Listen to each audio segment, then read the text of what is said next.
What's up, everybody? It's Beane, and by now you know I have accepted the 30 for 30 challenge. I'm bringing you another video to give you some content. We're going to help 30 families over the next 30 days start heading down their path to financial freedom. Now, I can't recap all the videos. Follow me on YouTube and subscribe to start with video number 1 on your 2 objectives, number 2 on inflation, number 3 is taxes, and today we're talking about debt. Now, let me tie debt and taxes together.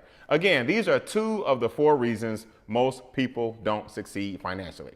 Think about it. The government took the taxes in video 3 off the top of your paycheck.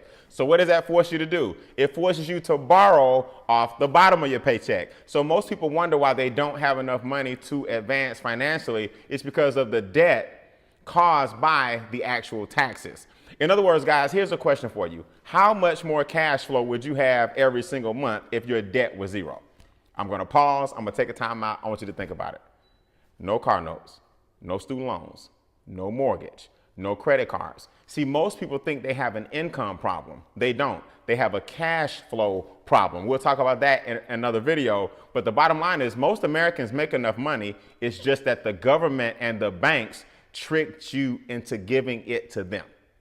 Last but not least, once you understand that you work for the government for 1/3 of the year because of the taxes, that causes you to work for the bank for another 1/3 of the year, which is the debt and interest. You'll start to understand that you are 3rd in line when it comes to getting your own money. And guess who did the work?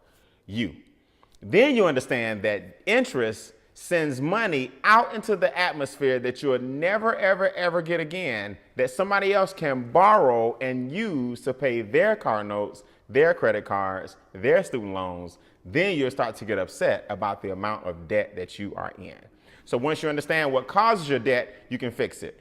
Once you understand how important it is to get out of debt, you can change it. And once you understand that interest has a negative impact on your finances, you will destroy it.